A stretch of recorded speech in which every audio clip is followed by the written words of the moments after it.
आपके मुसलमानों के घर में सीसीटीवी का कैमरा लगाएंगे? कौन नमाज पढ़ रहा है, कौन नमाज नहीं पढ़ रहा है, कौन मुसलमान है, कौन मुसलमान नहीं है? आप मुसलमानों का भला कर रहे हैं, आप मुसलमानों का भला कर रहे हैं। बैठ जाओ, राम मंदिर का पैसा खाते हो, अरे राम मंदिर में घोटाला करते बैठो, अरे राम मंदिर का चंदा खाते हो, अरे चंदा चोरो बैठो, चंदा चोरो बैठो, चंदा चोरो बैठो, बैठो चंदा चोरो, चंदा चोरो बैठ जाओ, चंदा चोर हो तुम लोग चंदा चोर हो, चंदा चोर हो तुम लोग, चंदा चोर हो, चंदा चोर हो, चंदा चोरो बैठो, एक मिनट को प्लीज, चंदा चोरो बैठो। पूरी सरकार में एक मंत्री आपका मुसलमान नहीं है, आप मुसलमानों का भला कर रहे हैं।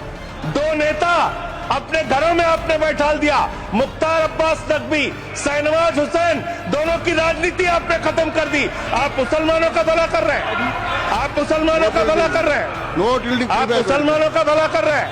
अरे सुनना सीखो पहले। आज वक्फ की संपत्तियां कब्जा करके आप अपने दोस्तों को देंगे, कल गुरुद्वारे की संपत्तियां कब्जा करके आप अपने दोस्तों को देंगे, फिर चर्चों की संपत्तियां कब्जा करके आप अपने दोस्तों को देंगे, फिर बौद्धों की संपत्तियां कब्जा करके आप अपने दोस्तों को देंगे, फिर जैनों की संपत्तियां कब्जा करके आप अपने दोस्तों को देंगे, फिर मंदिरों की जमीनें कब्जा करके आप अपने दोस्तों को देंगे।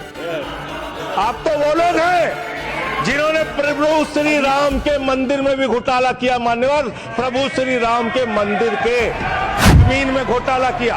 मैं कागज दूंगा सर, मैं कागज दूंगा। बंद कर दिया मैंने। ये लोग राम मंदिर में घोटाला करने वाले लोग हैं, राम मंदिर की जमीन का चंदा खाने वाले लोग हैं सर। ये लोग आप फसाद कराने वाले हिंदू हैं, हम सौहार्द फैलाने वाले हिंदू हैं। ये बुनियादी फर्क है, ये बुनियादी फर्क है आप में।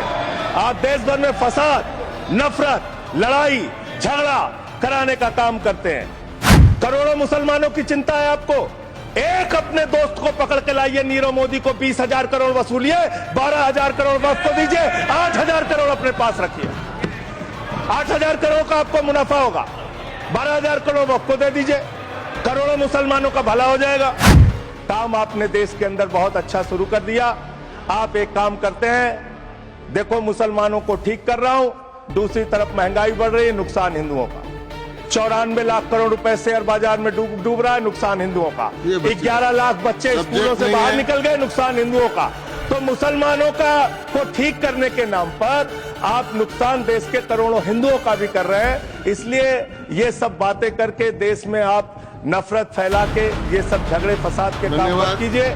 और अंत में आपसे एक ही बात कहना चाहता हूं, अभी भी वो मौका है, इस बिल को जो गैर संवैधानिक है, जो बाबा साहब के संविधान के खिलाफ है, इसको वापस लीजिए।